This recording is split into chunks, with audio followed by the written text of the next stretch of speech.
Well, this is Pieter.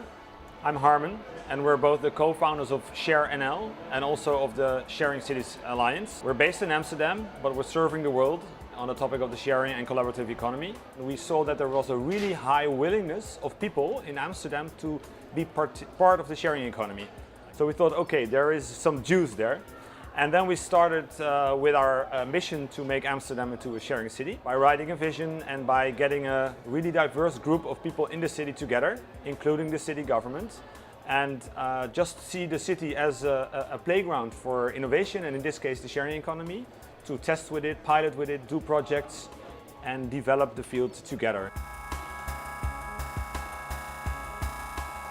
The fact that you have a platform in Amsterdam or in the Netherlands which is called Share Your Meal, and it's possible for people that love to cook a few more meals on a certain day and deliver that or provide that to other people in your city. But now they have a special service also where elderly people have the possibility to also get that from that same platform, and it's partly additional or even maybe substituting the traditional food delivery service from the city government to the people in the city. It is quite new for us to start sharing with people we don't know. That's what's new about the online sharing economy. If you would have asked in 2013 a random person in the Netherlands, would you share something with a stranger? Only 10% would say yes, and 90% would say maybe or not, or I don't know. Well, that same question 3 years later, that number rose to 32%. So that means that apparently it has become a little bit more normal for people in the Netherlands to consider sharing something with a stranger. And of course, that's a basis that you need before any sharing economy platform can grow.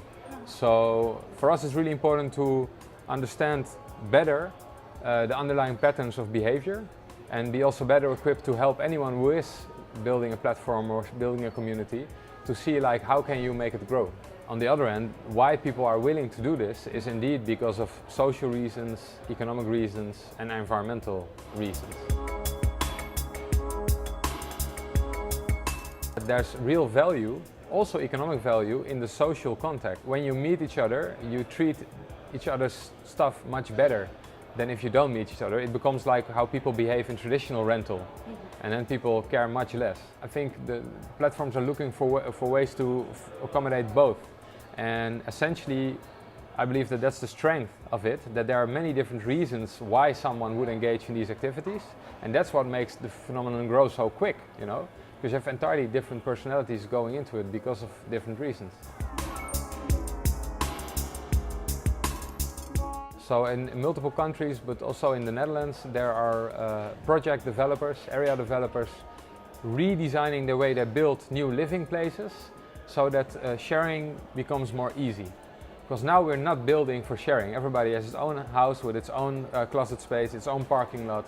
But what they are doing is say, hey, what do people who are going to move to another place, what are they willing to share? They research it, and now they're building in several places in the Netherlands buildings that are more equipped to allow for sharing. Well, for them the key thing is the bottom floor of the building, because that's a big challenge, because usually there would be some shops, but because retail is having a lot of problems, it's quite hard to have something in there, and otherwise it's empty, and that's not good for how everything looks and how everything feels. So they're experimenting with the bottom floor with all kinds of ways. So think of co-working spaces, a little bar maybe, a tool library, maybe a shared kitchen, and then below there in the garage there will be less parking spots, which makes the houses much cheaper, because in the Netherlands one parking spot in the building costs 30,000 euros. So imagine if you go from 200 to just 100 parking spots, how much cheaper the building becomes. But then you need to give an alternative. So they're partnering, for instance, this company with some of the largest car sharing providers to provide shared vehicles to the people that live in the building. So even if they don't own a car, they can be sure that there's always a car available should they need one. So that's a big one. And then other than that, they are looking on the upper floors of the apartments what you can share there. And one of the main things are guest room type of places, because people like to have a guest room, but you're not using it that much. So why not have one guest room per floor in a building? and you can use it for friends, but you can also use it and rent it out and put some money in the building back into the community of the building. I think one of the things, because you're not just focusing on the urban area of Paris, but also on rural areas around it, is that you can literally apply the same principles that you see in the city of making a better use of existing capacity that is as important in rural areas where there's much less people, much less public resources. So if you find a way to more efficiently use those resources, that can potentially improve the quality of life there as well. And then secondly, if you ask me what are some of the new trends in the field of the collaborative economy, area development, real estate development is definitely one of them.